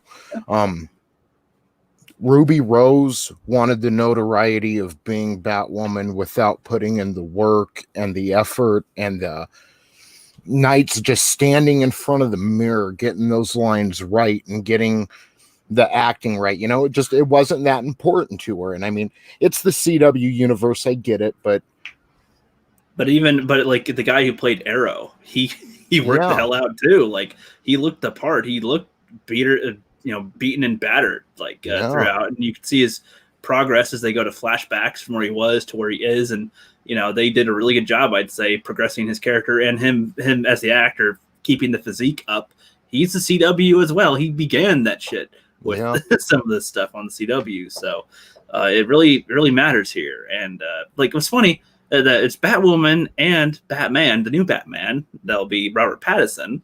Neither of them seem to like to work out or do things to fit their role, at all. It's like, can you guys get off your ass for a little bit and put some effort in now, please? For all we know, Robert Pattinson could act better. He's probably a better actor than she is, but you know, you still want to see the effort at least, and we can't feel it. And it's like, oh, it takes too long to act. I don't know. It is tiring. I get it, but that's also part of life and work in general is tiring. So your job is to do this, and if you're too tired to do your job, why are you doing it? Why is this what you want to do? Yep.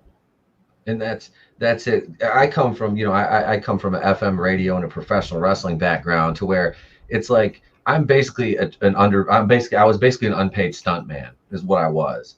You know, it's just I understand, like you said, these people, it gets boring. But for me, it would be like, really, this is what I get to do? You know how many people would kill to do this? Like, I understand she's like a C-lister at best.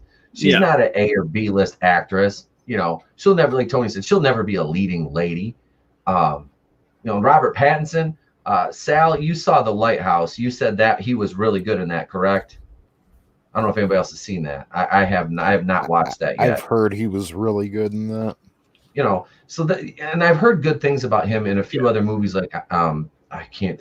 He's got potential. He's got potential to be a good actor. Is the point. But to play the Batman role, I mean, you need. Even Michael Keaton had a physical presence about him when he played the Batman role. And that's something that I don't think it can be kind of pushed aside. Like, oh well, that's not a big deal. I'm not going to get in shape. It's like, well, no, dude, you're not a superhero. You don't have superpowers. You have gadgets and stuff, which still means you have to be able to like physically be able to like go toe to toe with some just random thug, or some Gotham thug that's could in all rights probably beat the living shit out of you, but you are Batman. You have strength, you have fighting skills, and you have gadgets.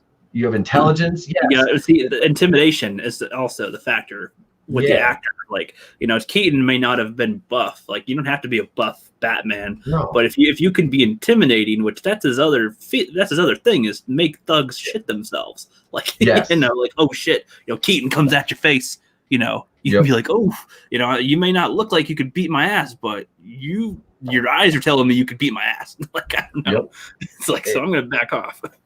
Same thing with Christian Bale. Christian Bale wasn't like this big hulking guy. I mean, he was in good shape.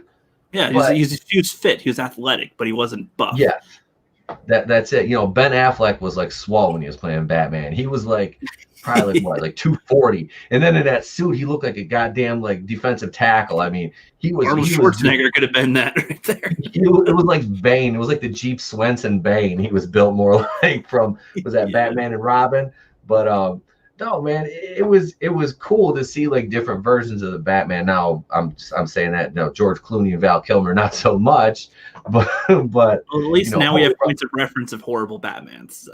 Yeah, and it's like Clooney and Kilmer are just sitting back going, hey, this kid might just push us up the chart a little bit, Right. When people are going, I'd rather see Kevin Conroy play Batman than Robert Pattinson. And Kevin Conroy was cool seeing him in live action, but just the way he got dealt with wasn't good. But no, I don't think this is going to be a good look for Batman. And Matt Reeves has been working on this movie for like 8 years, since like 2012, reportedly.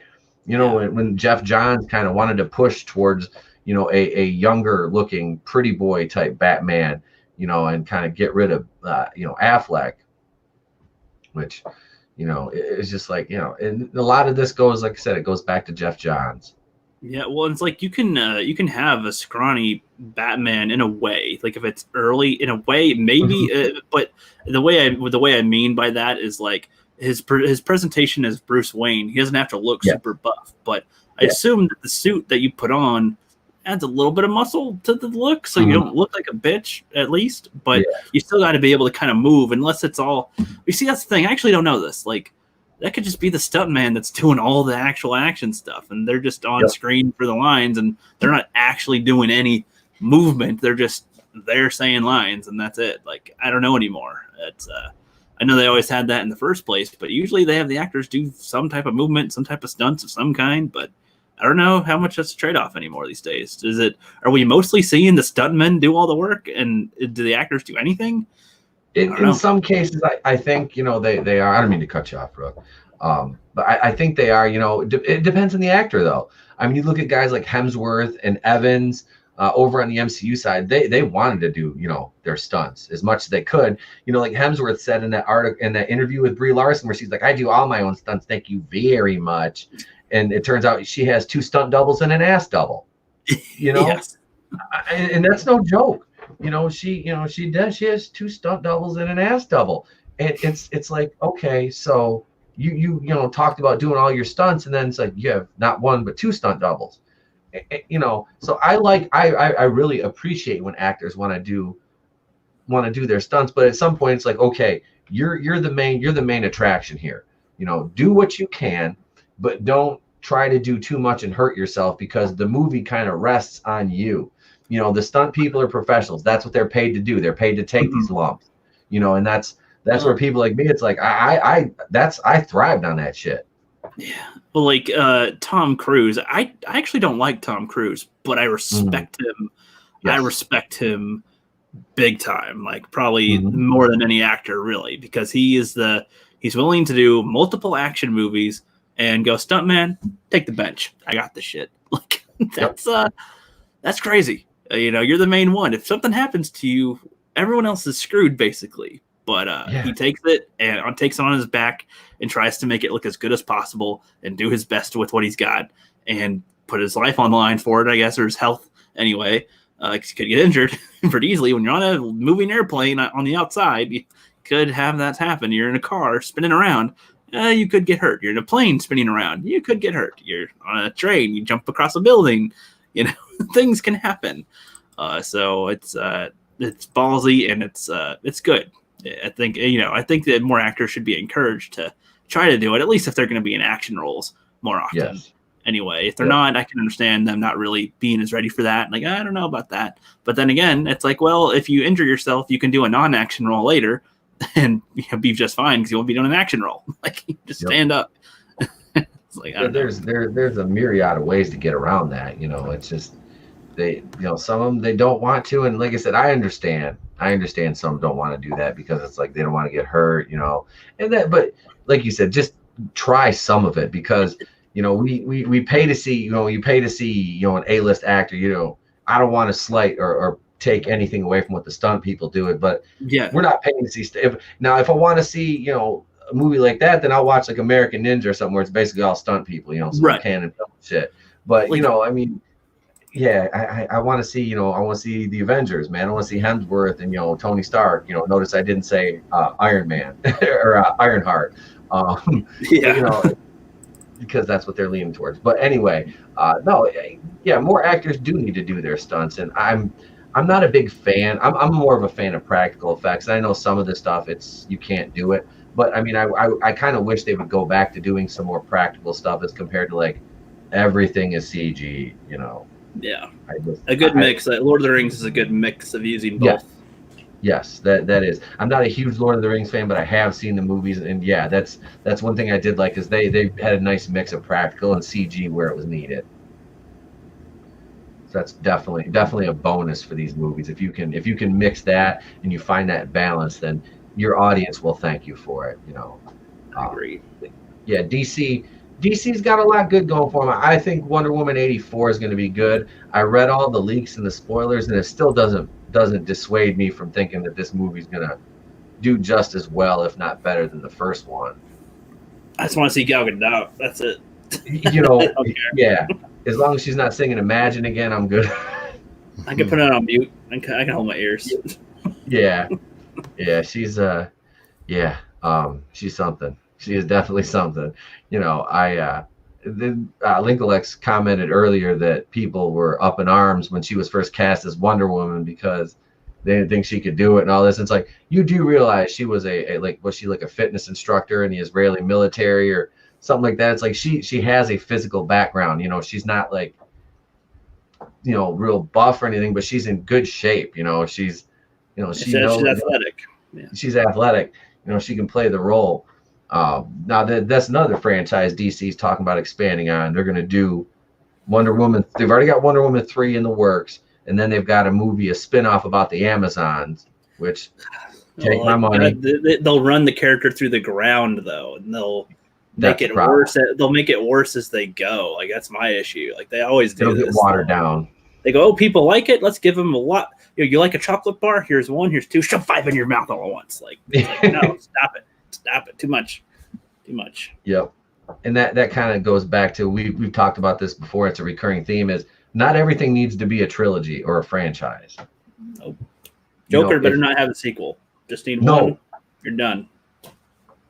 Yeah, that movie needs to exist in a bubble. Yep. All by itself. We don't need any sequels. Like I said, if they do a sequel to that, it'll be a mistake. They'll will ruin the not. character. They'll ruin Yep, the character. It's like, why? Yep, everything they built will go by the wayside, I believe, if they do that. It was, because at first you're like, yeah, sequel would be good. No, it wouldn't. No, it wouldn't. Let me stop myself right there. No, because I'm always the one going like, well, I want to know more about that. I'd like to know more about this. But in that case, I don't need it. I've got everything I need there, and the rest is left to my imagination, which I'm fine with. Speaking of things that we have that we already, or things that we need that we already have, Empire. Oh yes, Empire Strikes Back. We can jump over to that one. Let's see here. Bounding into comics. This was this is a difficult one for me because, like I said, Empire Strikes Back. Not only my favorite Star Wars movie, but it's my favorite movie like ever. And to see what they are trying to do to Empire now, to retcon again everything, and because obviously we have to have Princess Leia is not just Princess Leia, she's General Leia, but Disney rewrites the Battle of Hoth for Star Wars Episode 5, The Empire Strikes Back 40th anniversary celebration. And this is from Mr. John F. Trent, Bounding into Comics. This is from a couple days ago. Disney and Lucasfilm continued their work to erode the original trilogy that they began with The Force Awakens. As first reported by Disney, Star Wars is dumb. Star Wars and Lucasfilm released a new animated Star Wars Kids short that reinvents the Battle of Hoth, first shown in The Empire Strikes Back.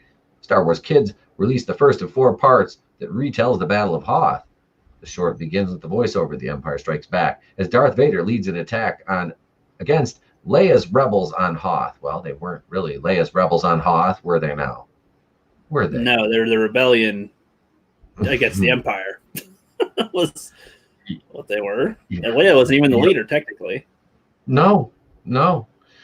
The first scene sees a rebel soldier tell Leia, General, there's a fleet of Star Destroyers coming out of hyperspace in Sector 4. And that was General Rankin that line went to in Empire. I believe his name was Rankin. Leia responds, it's risky, but we can't hold out much longer. From the very beginning, the short is altering what actually happened in The Empire Strikes Back. Go ahead, Sal. I just want to say, I get what they're doing. They're trying to be like, women can be generals too. I'm like, yeah, but men can't be princesses. And last I checked in the hierarchy, a princess outweighs a general. I'm just saying. I'm sorry, boys, but if I could be a general or be a princess, I'm gonna be a princess. If you outrank them, you outrank them automatically because the king, the monarchy outweighs the military because the monarchy pays the military. Yep. So a princess is going to be a higher rank than a general. So she's a princess of an entire planet. He's a general of a rebellion. So I'm just saying, like, how many generals do you think the British military has versus how many actual princesses do they have? You know what I mean? don't know, but she's not the leader of the whole rebellion. Regardless, she was princess of her planet, but she's a fellow Senate type of member amongst a bunch of other ones. So there's that. Yeah. No, should they show her being a leader in the same episode anyway? Like in the beginning, isn't she the one giving the speech to the pilots of, hey, it's it's gonna be close, guys, but we'll be covering you from the base and trying to make way, and you guys go as fast as you can. I'll be the last one out. Like she says that in the movie, basically. Yep. So they need to put her here to show she's a general or a leader when you don't need to, because they show her as one anyway. She's one of the last people to leave. Yep. Yes, Han got her out in the Falcon because she got blocked off from getting to her transport. So, yeah, she was already a leader. We didn't need it, shoved in our faces like a frickin' pie at a goddamn carnival. Let's see. You can see here's the clip below. Soldier tells Reek in general there's a fleet of Star Destroyers coming out of hyperspace Sector 4. Reek responds, reroute all power to the words are difficult. Reroute all power just to the fucking energy shield. You gotta hold them. Reroute all power to the energy shield. I cannot read tonight, apparently. Prepare for hold them off until transports are away. Prepare to fire. The first transport is away. Let's see. So not only does the short remove Reekin completely, but it also refers to Leia as general. She did not use that title in Empire Strikes Back. She was referred to as princess. In fact, she didn't take on the title general until She formed the Resistance in Disney's sequel trilogy. This isn't the only thing that the short changes. The battle sequences are out of order as well. In the short, it shows Vader and his stormtroopers firing upon the Millennium Falcon first before Han activates the ship's gun. Well, that doesn't make a lot of sense now, does it?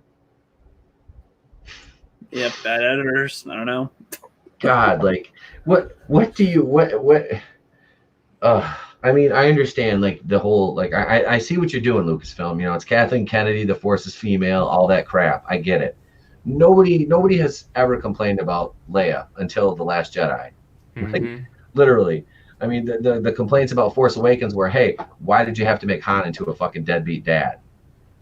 You know, why did you have to make Han Solo a deadbeat dad? Nobody ever wanted to see Han Solo be a deadbeat dad. There was nothing that indicated in anything that he would just like skip out on Leia once they were together. You know, oh, smuggler's gonna smuggle.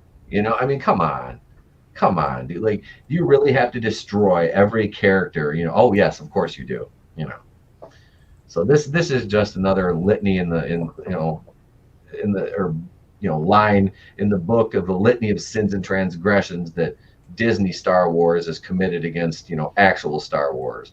It makes no sense. This is just like those other shorts. Was it the Galaxy of Adventure shorts they had, where Leia was like, you know, bitch slapping Han? That's what that's from, is Galaxy of Adventure. Yeah, but the first one though, do you remember what I'm talking about? Yeah, the trash compactor scene. Yeah, where she like grabs a blaster and like just shoves them down a compactor and shit. Yep. She kicks Chewbacca in the ass and throws him down there, and you know, the bridge scene with her and Luke. She, you know, just Luke tangles himself up in the grappling hook, and Leia has to, of course, fix it and get him across. It's like, oh god! And she's like, you can see her like getting mad at Luke the whole time. It's like, why do you need to destroy the dynamic between these characters? Like, they did it in Rise of Skywalker too, in the scene with her and him showing, you know, the training where she knocks Luke on his ass. It's like any shot they can take against Luke Skywalker, they can and they will.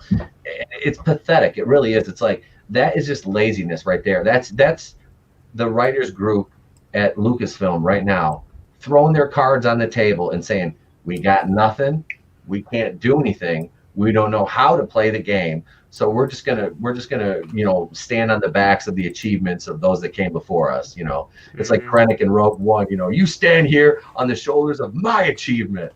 You know, that's basically what the new Disney Star Wars is doing, and it's shoving the other one's head down under the water until the bubbles stop coming up while they're doing it too. Yep, cutting their legs off to make them a little shorter at their height.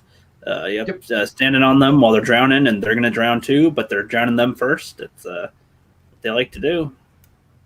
Like, by this point, it's not even surprising to me. It's just what they do now. It's stupid. We complain about it, but they do it anyway. And it's like, you know, all we can do is try to keep preserved what we can with it. The original copies say they exist. They existed for this. That's all we can do, pretty much, because they have control of it. And that's why physical media is important to own. Agreed. That's why, you know, you can't always trust the streaming services, because like I used to have, I'll use this for an example. Well, obviously you can look at the movie Splash. Splash was originally a Disney movie, and then they edited it because Daryl Hannah showed ass in it. Well, and you don't own anything on a streaming service. It's the service that can take it away at any time. So if you want to own anything, buy it, and don't buy a digital copy. Buy a physical one, because digital. Yeah. I'm sorry, but digital, I feel like, can also, it can be in clouds and whatever things, but it can also be taken away too. But physically, they have to take it out of your freaking hands. So it's like, get a physical if you can. Kathleen Kennedy's going to send Leslie Headland around to collect original trilogy, VHS copies. These don't exist. Lesbian Headland, I thought you said. You mean Meatloaf? She looks like Meatloaf. I swear to God, she looks like a young Meatloaf. It's hilarious. Meatloaf, double Meatloaf. I hate Meatloaf. Yep, you get it. That's much stepping in. Randy, eat your mashed potatoes and your meatloaf. That's it. Where's my shoehorn? I'll get my shoehorn and I'll shove it in there. Yes. Oh, Darren McGavin. That the original. He was the original Night Stalker, man. He was Kolchak on the first Night Stalker show. Nice. I'm not talking about the Stuart Townsend reboot either that came out in 2008 or not, but that wasn't And you're bad. not talking about Richard Ramirez either. No, I'm not talking about Richard Ramirez. That's where my mind went. I was like, no, he wasn't. Darren McGavin was Richard Ramirez? No, he wasn't the original Night Stalker. Plot twist of the century. You mean Ralphie's dad was? Yeah, Ralphie's dad was a killer. Sorry. Just like Mr. Rogers was what's the urban legend about him? He was like a Navy SEAL or something like that. Was it Navy SEAL or something like Green Beret or something about Mr. Rogers? I've seen He's that. Batman. Who, Mr. Rogers? He's obviously Batman. Yeah. Nobody's ever seen Mr. Rogers. The urban legend was like that he was a Marine and that. Yeah. Yeah, the legend was that he was a Marine and had tattoos all the way down to his elbows. That's why he always wore long sleeves. That would have been. So some kid tugs on his arm. Quiet, bitch. You know. Rogers like snaps his elbow. Yep. Sitting after it. Oh, sorry, you shouldn't touch my sleeve. You don't touch my sleeve. There you go. It's a good day to break somebody's shoulder, neighbor. No, I think I don't know, man. We were talking about DC. We're on Star Wars now, and this Hoth, this whole thing. Like Hoth is my favorite. It's my favorite spot in the entire Star Wars universe. Maybe outside of like I love Kashyyyk in Revenge of the Sith. I really want to see more of that, and Coruscant too. Like Coruscant that's something that they could do like I don't know, like a couple series about the different levels of Coruscant and stuff like that. And you wouldn't even really have to include any of the Sith or the Jedi to do that technically, because there's so many levels of it there. You know, you kind of go into that underworld crime syndicate thing there, but they'd mess that up too. That's why I don't really care whatever they make anymore in the future, because it's in their hands to make it. So, you're gonna give the best tools in the world to a monkey doesn't mean they'll make something good out of it. That's Disney. Yeah. This is true, and that's the problem. It's like, you have so much potential, but there's technically still that kind of quote unquote civil war going on in Lucasfilm between Favreau's faction and Kennedy's faction.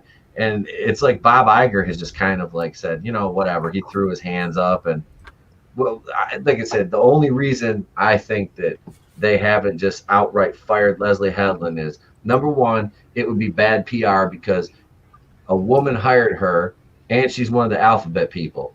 Okay. So you can't just fire her. Number two, the bad side of that is she did work for Harvey Weinstein for a year, and their excuse, the parade of excuses that they trotted out. Oh, well, she didn't know him that well. She only worked for him for a year. So you worked intimately as this man's personal assistant, and you're telling me that you don't know dirt on anybody. You never knew anything nefarious was going on. You know what? You can sell me a bridge then, I guess, right? Or please don't spit up my ass and tell me it's raining. Those same people get mad at people who like a tweet from somebody they don't like. So they'll excuse this though, apparently. All right. Oh yeah. They're the same people that live and breathe cancel culture, but when somebody on their side does something like that, well, it wasn't that bad, Yeah. And she deleted a couple hundred tweets, all the praise that she was, lavishing on Harvey. He was so good, and this and that. Like I said, it all goes back to that. Is she's got dirt on Iger.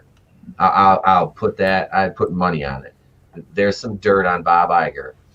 And Kathleen Kennedy said, look, if you screw this up for me, you will never be able to run for president, Bob. You will never be able, because he has presidential aspirations. That's why he released his book during the time frame that he did, and why he's trying to get out of Disney now, because Disney's losing money, and he doesn't want to sully his public image. And there's heat between Kathleen Kennedy and Iger, because Iger didn't mention her in his book, his autobiography. And KK her ego can't take that, because she didn't marry a marshal to be pushed aside in Bob Iger's book, because God, she's done so much well with Star Wars and Lucasfilm, and it hurt my brain just to say that. They've altered the deal. Pray they won't alter it any further. So I think it comes down to Headland having some kind of dirt on Iger, and Kennedy and her leveraging that to keep her safe. So Iger and Chapek, or however you say his name, can't just, shit can that project because they're now ruining all the goodwill they built up with the Mandalorian. To me, which is like, why would you do that? You've been shitting on the fans for this long, and you get something that brings us back, and then you just decide to, well, screw them. They'll slurp up whatever we lay out. So the hell with it. Yep.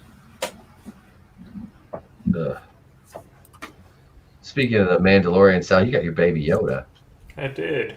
Sal got a baby Yoda. You're gonna do a video on that, aren't you? You're right here. There he is.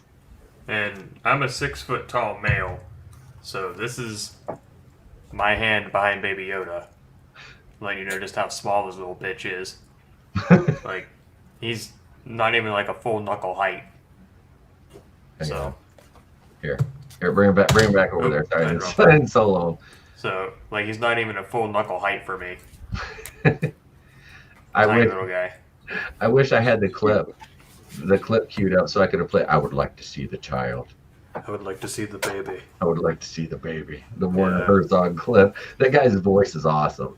Yeah, unfortunately, I have a Baby Yoda. I know that it's the child, but everyone knows him as Baby Yoda, so go with what you know. I have Baby Yoda, but I have no Mando to go with him. So he's going to be all by his lonesome in the review. Those are difficult to get a hold of, aren't they? Yes and no. Just due to the whole coof situation going on, it's difficult to get toy supplies going the way they used to because it all comes from that one country. Yeah. And so pre-orders are being filled. They are showing up in places, but it's hit and miss. So. Okay. All right. Yeah, I was wondering about that because, like I said, I know the Mandalorian figures were in pretty high demand. People were clamoring for those things. They came out on Triple Force Friday and actually came out before the show did, and Mando still sold out. Yeah. I pre-ordered one on Big Bad Toy Store, and he was supposed to come out in March, and then in March it got pushed back to April, and April got pushed back to May. And there's like 6 days left in May, so I have a feeling in about 2 days it's going to get pushed back to June. So okay. All right, that's why I don't order from Big Bad Toy Store. I've never ordered anything from them. I'll order things, but I won't pre-order from them. Okay. All right, I was disappointed that Ghostbusters shit sold out so quick at Walmart. Yeah, it's in a video that I made.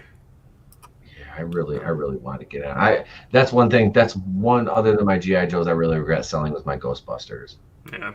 Yeah. I do regret selling those because I had Ecto 1 and all the figures. Yeah, I sold those. That's que sera, right? How many toys, you bought and sold over the years? It's like, but I got this out of it, so it's okay, I think I use those to buy like an Imperial lot, so I never regret buying Imperials ever. Yeah. Can't go wrong with army builders. Well, shit, we've pretty much covered the gamut tonight. We can I think we'll wrap a few minutes before 10:30 here. Let's go around here and let me put Jeff on solo here. And what do you have coming up for the channel, Jeff, that you want to promote right now? All right. Well, nothing too much at the moment. There's some things that I just can't give away yet. Give me some surprises. But I guess things I can say is that you'll see some more characters like Jeffro and whatnot. I got Jeffro Bodine, the Jeffster, Jeffy Fro, a bunch of different characters. It's going to be in the Rookies Legends project coming out later. So that's what I got for now. And then eventually you'll see some stop motion again, some film-based videos. So those are for the future. Awesome, man. Thank you for coming on. I appreciate it, brother. No problem. And let's go over here to Mr. Tony ToneDef. What you got on the horizon, brother? I promise it's coming this week. Hopefully in the next 2 days, my review, non-spoiler, of Cobra Kai Season 1. Also, coming in June, I've got a big name, a big interview. Honestly, why they're even doing an interview on my channel, I don't know. I just have an uncle who knows somebody who knows somebody. So stay tuned. More details are coming up on that. You can follow me at Twitter on Twitter at ToneDef for more details. And yeah, I look forward to it. So thank you. Thank you for tuning in tonight. And last but certainly not least, the Don, Mr. Salvador. Oh, yes, you can find me over at 2 Cents Toys. That's where I make toy-related content. I used to just be toy reviews, but I've been doing a lot of customs recently. The review for the child, or Baby Yoda, will be going up sometime this week.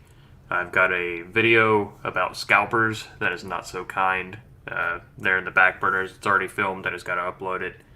And probably some more custom content, because like I mentioned earlier, getting the pre-orders in, especially on time, has been a headache, to put it mildly. I've been pretty lucky getting some of my stuff here recently, like abnormally lucky. It was weird.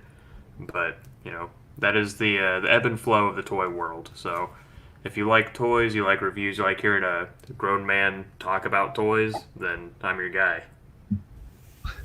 You ever seen a grown man naked, Jimmy? You like gladiator movies? Oh, hell, thanks, Sal. I appreciate it, bro. Thank you for being on, man. Yes, thanks for having me. Also, check out our Lost video. We Yes. did a 10-year retrospective on Lost. So if you like Lost, you should go check it out. Yep, that was a lot of work, and it turned out really well. And both of us enjoyed making that one. That was a lot of fun to put together. Mm-hmm. And let's see, myself, I have a single release video tomorrow on my channel. I'm not going to tell you what it is. You'll just have to watch. There's no more Batwoman reviews this season, and I shan't be reviewing Stargirl. I'm not going to invest myself in another show right now. But no, I've got single release videos stacked up, ready to shoot and get up for you guys. You can catch a few of my spotlight videos will be over on the Fandom Collective channel, which I will be spotlighting some other YouTubers over there for you to check out. My content will also be available on Fandom Collective's channel. And let's see what else. Oh yeah, Wednesday night we've got the boardroom right back here, right? Yeah, 8:30 Eastern. Correct. Myself, Salvador, and Commander Cody from Grouper Brothers Entertainment will be right here, live 8:30 Eastern, and for your enjoyment and listening pleasure. Also tomorrow night, see, I go ahead, then I'm skipping back. I got timeline jumps. I'm really into that Lost stuff, man. I'm flashing forward, back, then I'll flash sideways. You'll have to start flashing diagonally. It's like a game of Connect 4. I have the Super Terrific Happy Fun Time Pro Wrestling Show tomorrow night. Myself, Mad Dog Warren, and brother Will Vendetta will be here talking some wrestling and doing another live match commentary. So you can check us out here for that. Like I said, I'll have probably about three single release videos here on the channel this week, and also those the next 2 nights I'll be streaming right here. So you can always find me right here on the Place to Be Reviews. And I'd like to thank everybody. Flipp had to take off early, but I'd like to thank Flipp Doubt. You can subscribe to him at Flipp Doubt. You can find him on the Fandom Collective as well, along with Jeff and my guests, the Don, Mr. Salvador, and Tony ToneDef. We have been right here in the Place to Be Reviews with all of yous. And remember what I say at the end of every video and every show: if I don't see you, have yourselves a great day, a pleasant tomorrow. Thank you, Keely Chow, Linkalek7. Let's see who else. Admiral Tiberius, Darth Tico was here for a minute. Let's see. Angus stopped by to say hi. So thank you all in the chat. I truly appreciate each and every one of you. Have yourselves a great night, and we will catch you on the other side.